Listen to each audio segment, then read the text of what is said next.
lifestyle modification is very, very important. Trans fats is very deleterious for our body. Up to 5% of fat in the liver is acceptable. Anything beyond 5% is abnormal.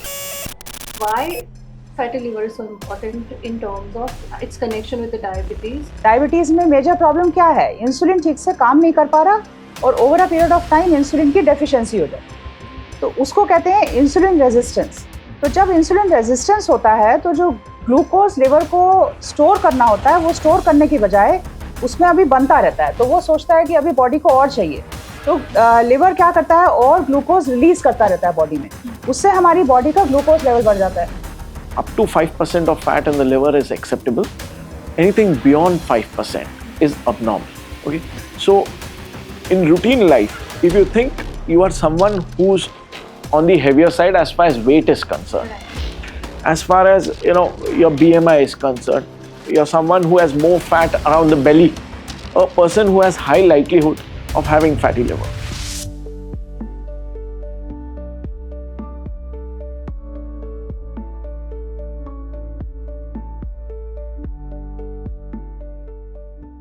So today we have with us on the panel Dr. Pramila Kalra. She's Professor and Head of Department of Endocrinology, Ramya Medical College and Hospitals, Bangalore. And we have Dr. Girish Parmar, Consultant Endocrinologist. He's Director, Nanavati Max Super Speciality Hospital. Also Hormone and Sugar Clinic, Mumbai. कई बार ये होता है कि people focus on diabetes, but one thing that they don't put the spotlight on is fatty liver or the liver problems. So ये चीज़ मुझे बड़ी interesting लगती है कि आज हम जो बात कर रहे हैं, at times it's ignored. People don't know that liver and diabetes are somewhere linked. So I'm really excited and keen on knowing so much about how they are linked and what lifestyle changes people can make to improve their condition or prevent it. Are you ready? Yes, definitely. Surely. Yeah. So, Dr. Pramila, I would want to know, what is fatty liver? So, when we talk about fatty liver or when we say कि liver में fat हो गया है, बहुत सारे patients आते हैं और बोलते हैं कि हमारे liver में fat है. So, what is the meaning of that? Because there is fat deposition in the liver, but it is not so simple. कि liver में fat है means it is suggesting something that there is some problem which is happening in the body. Now, what is the problem which is happening? That insulin has the function to take care of this glucose metabolism in the liver. हमारे liver का एक बहुत important function है कि उसमें glucose का storage होता है, तो जितनी भी हमारी बॉडी में एक्सेस ग्लूकोज है वो सब स्टोर हो जाता है ग्लाइकोजन के फॉर्म में। क्या होता है, जब इंसुलिन हमारी बॉडी में सही से काम करता है तो ये ग्लूकोज स्टोरेज सही से होता है और लिवर उस ग्लूकोज को तब रिलीज करता है जब हमारी बॉडी को इसकी जरूरत होती है। बट अगर इंसुलिन का काम ठीक से नहीं हो रहा, जिसको हम कहते हैं इंसुलिन रेजिस्टेंस, जो डायबिटीज में मेजर थिंग होती है, अगर आप देखें तो डायबिटीज में मेजर प्रॉब्लम क्या है? इंसुलिन ठीक से काम नहीं कर पा रहा और over a period of time insulin की डेफिशिएंसी हो जाती है, तो उसको कहते हैं इंसुलिन रेजिस्टेंस। तो जब इंसुलिन रेजिस्टेंस होता है तो जो ग्लूकोज लिवर को स्टोर करना होता है वो स्टोर करने की बजाय उसमें अभी बनता रहता है, तो वो सोचता है कि अभी बॉडी को और चाहिए, तो लिवर क्या करता है और ग्लूकोज रिलीज करता रहता है बॉडी में, उससे हमारी बॉडी का ग्लूकोज लेवल बढ़ जाता है। जब ग्लूकोज लेवल भी बढ़ता है और साथ साथ क्या होता है, इसी वजह से लिवर और फैट बनाने लगता है और वो फैट को स्टोर करने लगता है लिवर में। इसकी वजह से पेशेंट को और प्रॉब्लम्स आनी शुरू हो जाती है। तो पेशेंट को इंसुलिन रेजिस्टेंस ज्यादा हो जाता है, उसकी डायबिटीज और पुअरली कंट्रोल हो सकती है, और उसके साथ साथ इसका कनेक्शन डायरेक्ट कार्डियोवैस्कुलर डिजीज से है, हार्ट डिजीज से, क्योंकि जब लिवर में फैट होता है तो सिर्फ लिवर में नहीं होता, वो कई जगह और भी जमा होता है, तो वो जाके एपिकार्डियल फैट भी जमा होता है। So it just not affects only the liver, it affects the liver. Liver has fat deposition. The heart also gets fat deposition in the form of epicardial fat. And these two things together predispose the patient to more complications, particularly cardiovascular complications, more metabolic syndrome. Patient starts getting more hepatic glucose output. And as a result of which their glucose levels go high, their triglycerides go high, and they get insulin resistant. And their diabetes also becomes poorly controlled as well with hypertriglyceridemia. Wow, like you really put it in a very simple term and in a very interesting way. I would want to know that, are there any early signs? How would one know that, they are about to get a fatty liver or this is linked to diabetes? Or are there some early signs which one can watch out for? जब हमारे पास diabetes के patients आते हैं या when they come to us, we know that patients with diabetes have a high chance of getting fatty liver. It may be to the tune of 50 to 70% in patients with type 2 diabetes. And even type 1 diabetes patients have fatty liver. So what are the things which we can do, or we can find out? How do we find out that the patient might be having fatty liver? We check their SGPT, SGOT levels. So that is a type of a liver function test. All patients with fatty liver may not have SGPT or SGOT rise. But if it is more, that can give us an idea there is something wrong with the liver. Also, when you get a patient who has a high SGPT OT, then you know that this patient may be having fatty liver. You do a FIB-4 score. You see the patient's predisposition to fibrosis. And then what you can do is you can do a basic ultrasound. A commonly used test which is being used commonly nowadays is FibroScan. So we do a FibroScan. And a FibroScan is a very good modality because it not only tells you that a patient has fatty liver, it tells you the risk of fibrosis. It tells you what grade of fibrosis it is. It tells you and gives you an idea that what is the risk of progression of this patient. So, and you can monitor the patient. So that's another way how we diagnose. Thank you for this lovely in-depth answer. We have Dr. Girish Parmar on the panel. Sir, I would like to ask you that can you please describe what is insulin resistance and the mechanism that links type 2 diabetes with fatty liver or liver health? If you see, insulin resistance means in literal terms, resistance to the action of insulin. Now, insulin is a hormone which your body produces to control glucose. Now, if insulin is not able to act, then the glucose levels would go up. Now, this glucose gets stored in the liver, as Dr. Pramila said. Daytime, whatever you eat gets utilized. Part of it gets stored in the night in the liver. It comes out from the liver. So, if insulin is not able to act, more glucose will come out of the liver. And this leads to further increase in glucose levels, what we call it as diabetes. This glucose not only comes out of the liver, but also gets stored in the liver as fat. So more and more energy storage happens in the liver, and the liver cell, obviously if it has more glucose, more fat, it distends. And then that leads to inflammation. Anything in excess cause injury, right? Similarly, excess fat in the liver cell will lead to alteration in the function of the liver cell.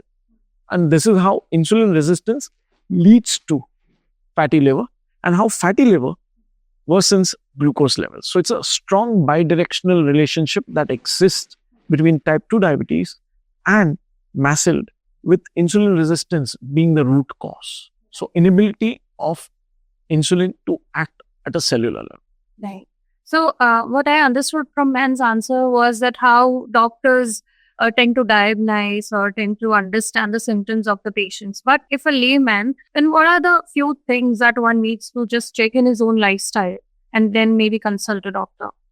As it is, if you see, the incidence of fatty liver is going up because of increased awareness as well as increased pickup rate. Earlier, I would tell you very honestly, fat in the liver was fatty liver, right? Especially in a non-alcoholic. And we all used to consider that as a part and parcel of routine daily life. Okay, but anything, as I said, up to 5% of fat in the liver is acceptable. Anything beyond 5% is abnormal. Okay, so in routine life, if you think you are someone who's on the heavier side as far as weight is concerned, Right.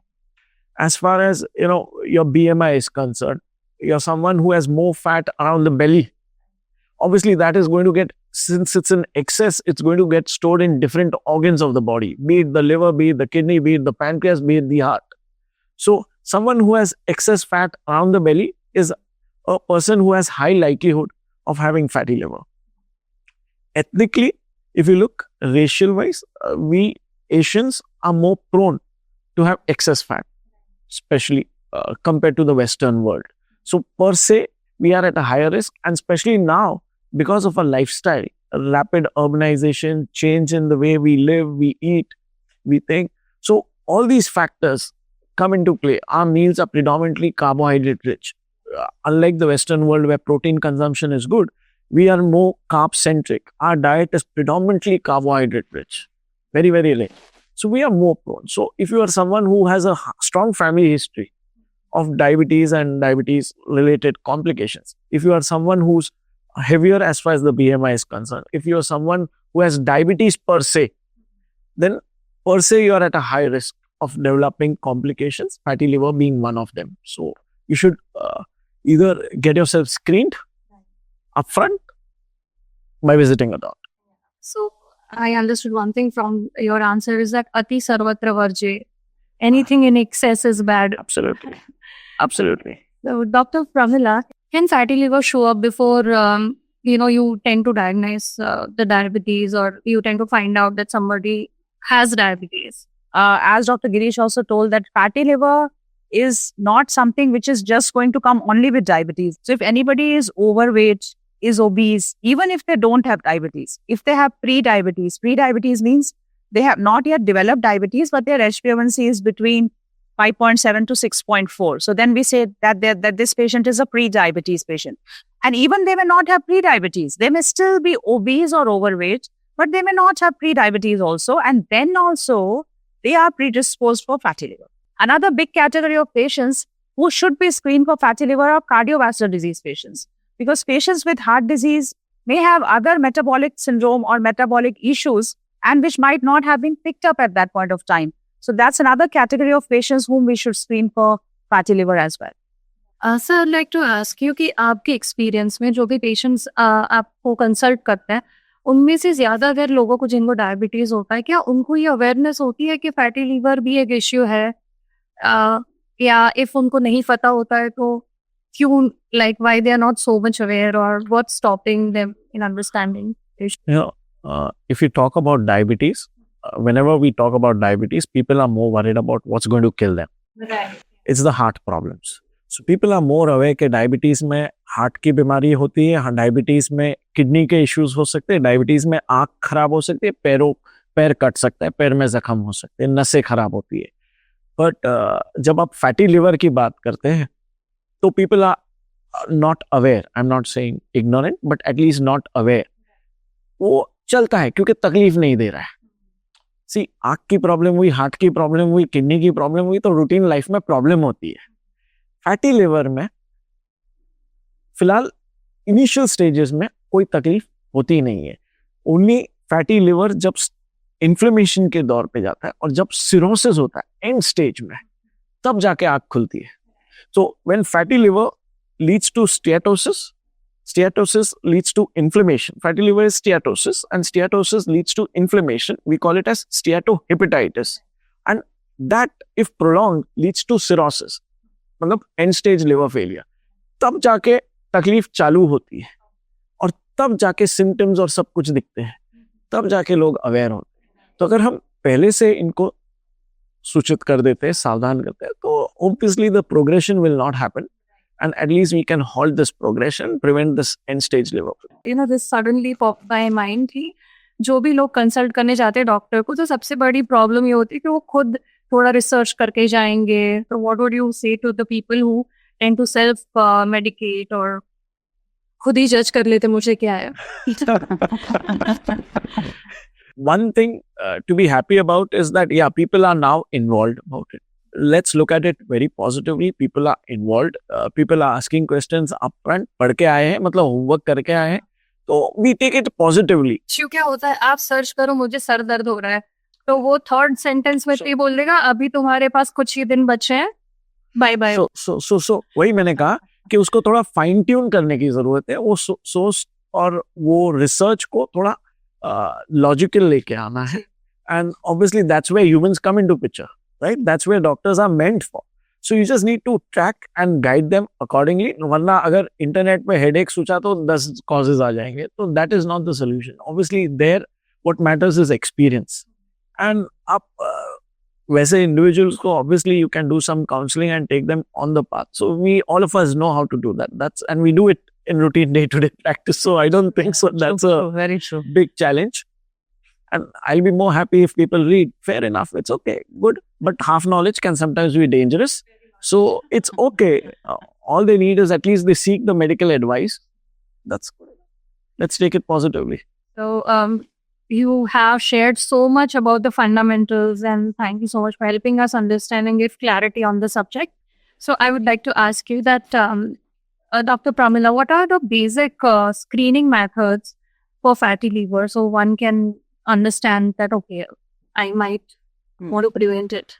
So when you talk about screening, now somebody who comes to you with a diagnosis of diabetes, that patient has to be definitely screened for fatty liver. Because we know that the prevalence of fatty liver in a patient with type 2 diabetes can be to the tune of 50 to 70% in our country.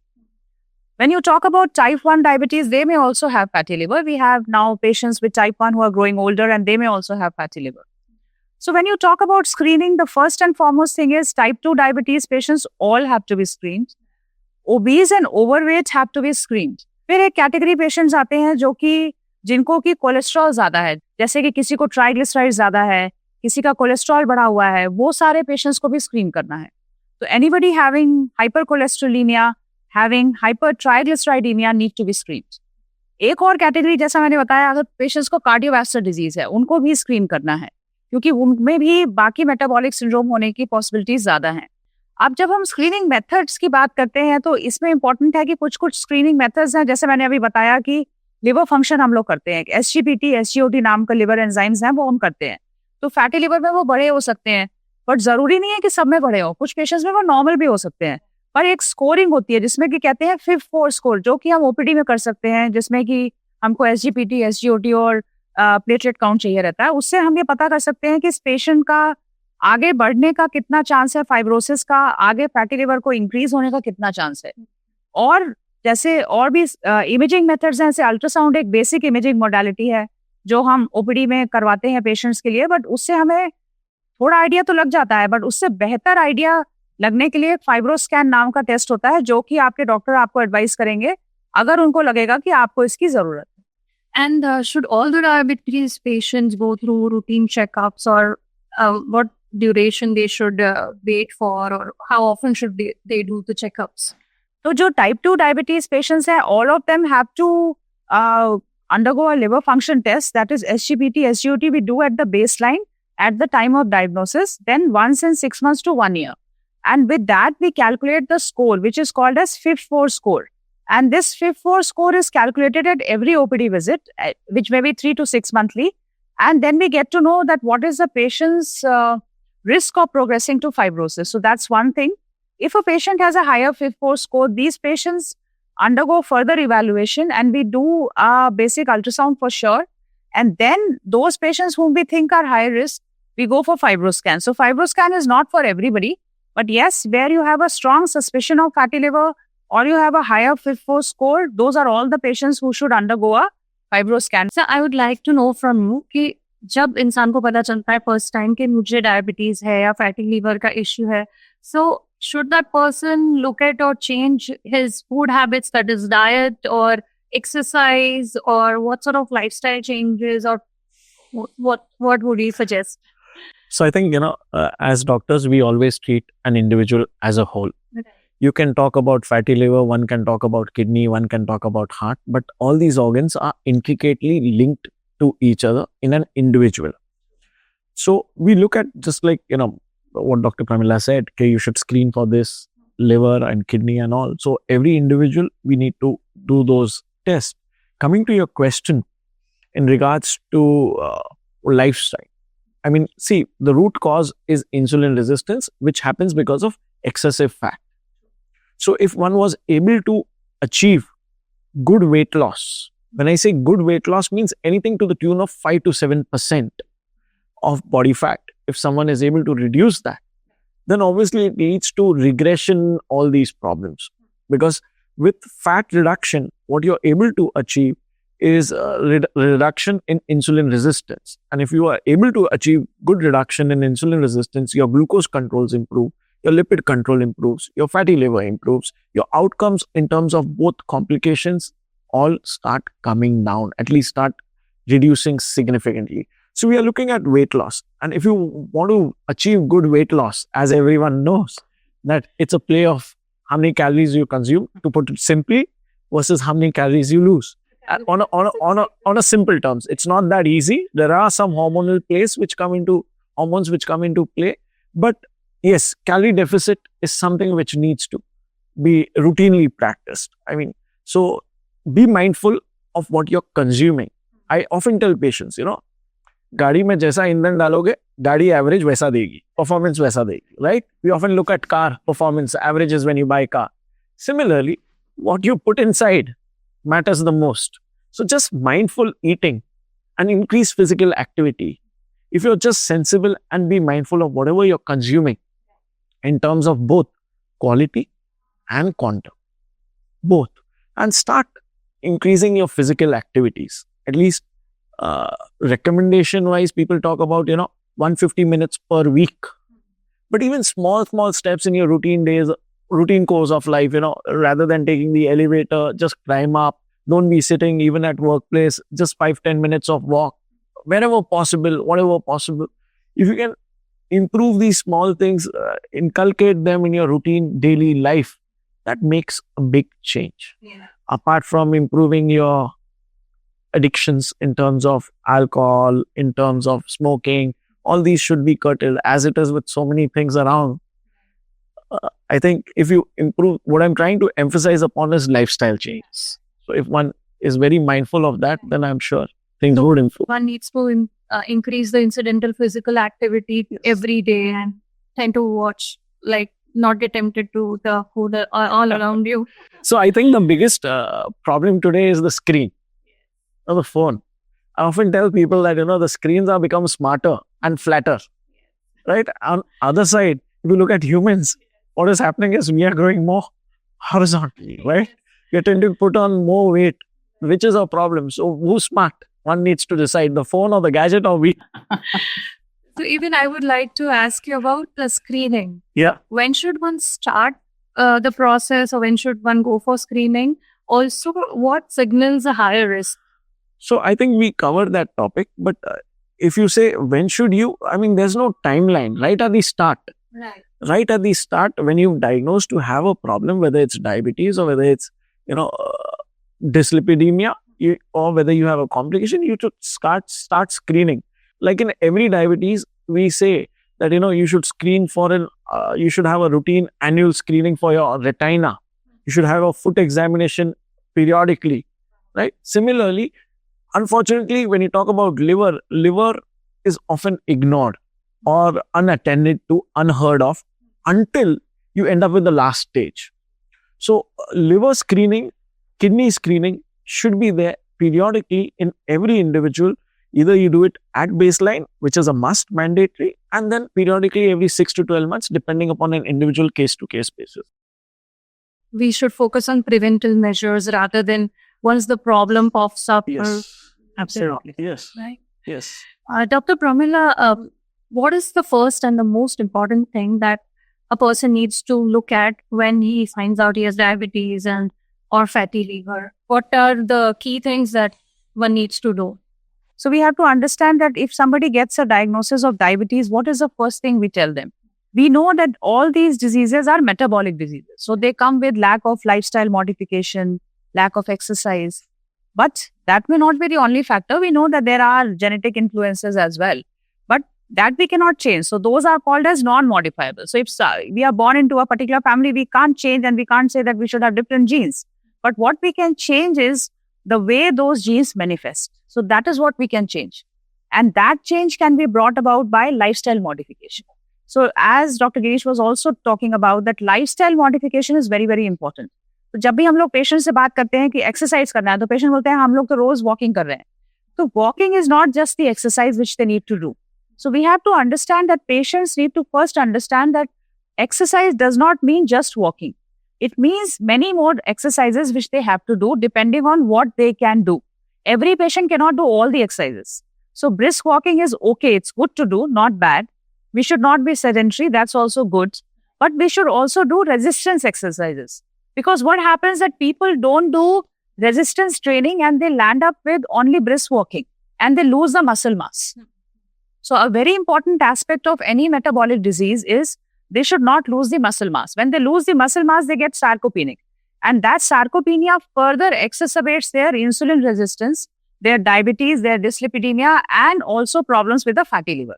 तो ये बहुत important है क्योंकि इससे just not diabetes control होगी, डिस्लिपिडीमिया control होगा और साथ साथ मसल्स का भी बेटरमेंट होगा, मसल स्ट्रेंथ बढ़ेगी, जिससे कि हमारा फैटी लिवर भी बेटर होगा। तो ये एक इम्पॉर्टेंट थिंग है कि क्या हम जो मतलब एक्सरसाइज बताते हैं या जो उसको ट्रीटमेंट बताते हैं उसका क्या करना है, उसमें ये इम्पॉर्टेंट है। फिर नेक्स्ट चीज is the diet. So patient have to be told about diet. Now diet also, if you see, our Indian diet is lacking in protein. So if you see the pan India diet data from India, most of the patients eat high carb diet. High carb मतलब जैसे कि patients का predominantly या तो वो rice खाएंगे या wheat खाएंगे, बट उसके साथ प्रोटीन नहीं लेते हैं ज्यादा। प्रोटीन जैसे कि दाल में भी होता है, नॉन वेज फूड में भी होता है, बट वो इनटेक हमारे कंट्री में काफी कम है। तो प्रोटीन इनटेक हमारे पॉपुलेशन में कम होने की वजह से क्या होता है कि कार्बोहाइड्रेट इनटेक ज्यादा रहता है, वो ऑलमोस्ट 65 to 70% तक पहुंच जाता है, और प्रोटीन हार्डली 10 to 15% ही रहता है, और फैट इनटेक भी ज्यादा है। दूसरी चीज क्या है कि लोग ट्रांस फैट ज्यादा लेते हैं, वो सामान तल तल के खाते हैं और उसी ऑयल को रीयूज करते हैं, that leads to more of trans fats. So we need to educate the public that they should not refry और reuse the oil which is used for frying, because that leads to more of high trans fat intake in the diet, which should be 0 as per the WHO guidelines. Smoke point average कम आती है, like when you reheat तो smoke point average भी कम होती जाती है। उसका connection है कोई with diabetes or with the liver health? जब हम लोग when we are reheating the oil, so what happens, the more we reheat the oil, the more trans fats form, and these trans fats lead to insulin resistance, diabetes, metabolic syndrome, and fatty liver as well. So trans fats is very deleterious for our body. So that is why कभी भी oil को reuse नहीं करना चाहिए। एक बार अगर fry हो गया है, उसको यूज कर लिया है, तो we should throw away. Ideally तो हमें फ्राई ही नहीं करना है, पहली चीज तो फ्राई करना ही नहीं है, बट वो होता नहीं है। तो होता क्या है कि if you go to anywhere or any shop or even in your house, people tend to not throw that oil. तो उनको लगता है कि वो हम ऑयल वेस्ट क्यों करें, बट वो ऑयल सबसे ज्यादा नुकसानदेह है। और अगर आप देखें तो फैटी लिवर का उससे बहुत बड़ा कनेक्शन है। मैम ने जो प्रोटीन की बात की, उसी से मुझे एक सवाल पूछने का मन हो रहा है कि when we talk about protein, तो इंडिया में लाइक शी राइटली सेड कि प्रोटीन डेफिशिएंसी और लोग एज सच वेजिटेरियन होके कम प्रोटीन लेते हैं। तो अभी some people have also adopted veganism, तो how do you see veganism, because as such आप एनिमल प्रोडक्ट्स नहीं लेते हो, मिल्क नहीं लेते हो, it is then how do you balance if you are a vegan, how do I get enough protein? So I think ma'am ने बहुत अच्छी बात कही। Honestly, अगर मेरे को पूछेंगे, the biggest asset that one can have today is muscle. Yeah. So muscle is very, very important. That is one thing which will help you even in your late stages of life. So if you have good muscle mass, then you achieved something which is very good. Muscle is nothing but protein, and for making muscles you need protein intake. Unfortunately, fact है कि India में protein intake कम है। Dairy is a good source, but आप बोल रहे vegan, आज की तारीख में ट्रेंड है वेगन खाने का, तो dal are good source. Dal is a very good source of protein. I mean, I think our ancestors made this combination of dal chawal. I mean, you're trying to blunt the carbs in chawal, right, with dal. So I think logic है जो पूर्वजों ने किया है। I think you can increase your protein intake with dal. That's a good source, I would say so. Doctor, are there any medications available now that is focused on fatty liver, but are also in the context of diabetes? That is, they will also help in context of diabetes. Yes. So if you see, diabetes and fatty liver are intricately linked to each other. As I said earlier, it's bidirectional link. So diabetes medicines which break insulin resistance can also help as far as fatty liver is concerned. And there are newer and newer medicines which are now coming into the market, which have been approved and proven data that they reduce the incidence of fatty liver and prevent progression to inflammation, which itself can help you as far as diabetes is concerned. So you have medicines which hit diabetes and can help over here. You have medicines which hit fatty liver and can help in diabetes. Yes, they are available and they are pretty effective, I would say so. Dr. Pramila, I would like to ask you that what are the 3 practical habits, a person with diabetes can practice or do to keep his or her liver healthy every day? Some simple practical tips. So when we talk about practical habits, as we already spoke about that patient has to do lifestyle modification. So nobody should be sedentary. So what is the problem? Like a lot of people are sitting with the gadgets and with the laptops and they are working online. So they don't move. So what we tell the patient that at least every half an hour they should get up, walk a bit and come back to their chair. So that's one basic thing they can follow. So prolonged sitting should be avoided. So that's the first practical thing, that avoid prolonged sitting. At least do regular exercise, whatever they can do and whatever time they can do. Because many people say that I cannot do exercise in the morning. So it's okay. You can do exercise in the evening. And patients are taught to do exercise as per their routine time, in their routine way, and what best they can do. Like a simple wall push-up. They can simply push the wall. That is a very good exercise for the muscles. They can do lifting of the 1 liter water bottles in their house. They need not buy any dumbbells. They can do simple resistance exercises at home. So TheraBands are available. So many things are available with which they can do simple exercises at home. Then also comes the question of following the diet. So as we discussed that they have to take a good amount of fiber in the diet, eat lot of salads, and take good amount of protein in the diet. Dal is a good source of protein for a vegetarian. Curd itself is a good source of protein. And along with that, they should take carbs. Not that we are telling them not to take carbs, but they should take carbs in moderation. So their major part of the diet should be more of fiber and protein also and carbs, but the carbs should be in moderation. So that's what we advise. It reminds me of Sanskrit, where we talk about ahar, vihar, and nindra. So I think 3 things which maintains health is ahar, what you put in, vihar is activities, and nindra, ensure good sleep. Wow. और ये 3 चीजें ही हैं जो लोगों को दिक्कत सबसे ज्यादा करवाती है. Our work culture, Yeah. well, that is a big problem as of today. But I think hopefully with awareness, people are being more aware. So hopefully things will change, I'm sure. Yeah, let's hope that. And before we wrap up, एक बहुत ही interesting segment है. We are going to have a very interesting rapid fire with the doctors. But doctors का rapid fire है तो ये हमें ही ज़्यादा information मिलने वाली इससे. Okay, ladies first. If you have to give advice to people with either diabetes or fatty liver or both in just one sentence, what would it be? Maintain your weight, do regular exercise, and eat healthy. What would you say? I think she summed it up. The advice won't be changed, right? I think it's a proper way. That's what we said. I think just follow the path of moderation in between. Don't go extremes. Whatever in life. Wow. This went from fitness, health to spirituality. 3 no-nonsense habits that everyone with either diabetes or fatty liver or both should follow without fail to get better. Yeah. So a few things which we need to follow, as I told you, we should exercise regularly, take a good amount of protein in our diet, take good amount of fiber in our diet, no smoking, alcohol should be avoided as much as possible, and also take good amount of sleep.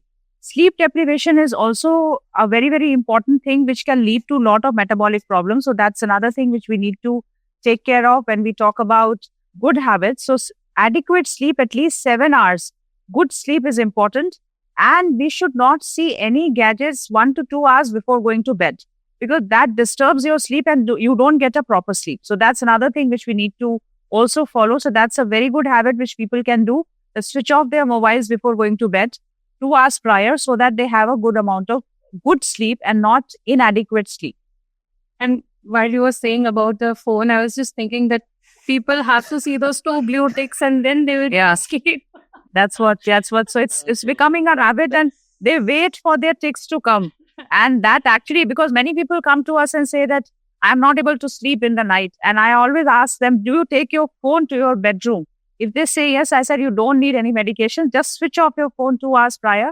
And 99% of them come next time and tell me that I'm fine now. I don't need any medicine. I would agree to that. And it's a big nuisance that light stimulates your mind. It activates. So the sleep quality definitely goes for a toss. One can probably listen to music that can help you aid in sleeping And there are some studies which have shown that, even your glucose levels improve. If you reduce your stress levels, Yes. the sympathetic tone comes down, your sugar levels do improve, your problems in life reduce. Cortisol. These are all self-induced, self-inflicted problems. Yes. So screen is a big True. So would you like to answer the 3 known nonsense habits that everyone with either diabetes or fatty liver or both should follow without fail to get? 3 is 1, no smoking in whatever form, no tobacco in whatever form. Okay, sorry, this is a rapid fire, but this is the I want to know. That's why I'm asking this. How when you say smoking, even passive smoking is very harmful, right? Absolutely. So and I know because I don't smoke, but I have been exposed to people who smoke. So how much harmful is passive smoking? Equally harmful. Equally harmful. I mean, look at the AQI pan India. I mean, compare it to the other parts of the world. I think when you have so much pollution around already, do you really need to inhale anything else? Definitely I not. broke the chain of your So, thought. yeah, no, you've not broken. You said 3. I said no smoking in any form. People come to me saying that, aaj smoke nahi kiya, par vape kiya. So that is also again a strict no. So in Yeah. any form, that's what I imply by saying any form. Smoking, vaping, or shisha, in any format you talk about. Tobacco consumption. Alcohol, strict no. Okay, once in a while. Now, when you say once in a while means, definition varies from person to person. Once in a blue moon, and that blue moon is every day. Every so you need to be specific in terms of the frequency as well as the quantum, if you really need to. And third thing where I would say is physical activity. I mean, if you consume carbs, if you consume something wrong, consume something sweet, you can burn it out, right? So physical activity is a must nowadays, which is not that commonly practiced. So these 3 things, I don't think one should mess around with. As we end the discussion today, I really want to thank the panelists for sharing such amazing knowledge. I'm sure the audience is going to get a lot out of it. Your insights, your experience will really help. I would also like to thank Zydus for giving us this platform where we can reach the audiences and share the much needed and much important information, and making the advice and reaching the doctors so simple by providing this platform. I'm sure this conversation will hold true value and people will not just have the knowledge but implement it as well. Thank you so much once again. Thank you. Thank you. Thank you. Thank you for the initiative, and Hopefully it was helpful.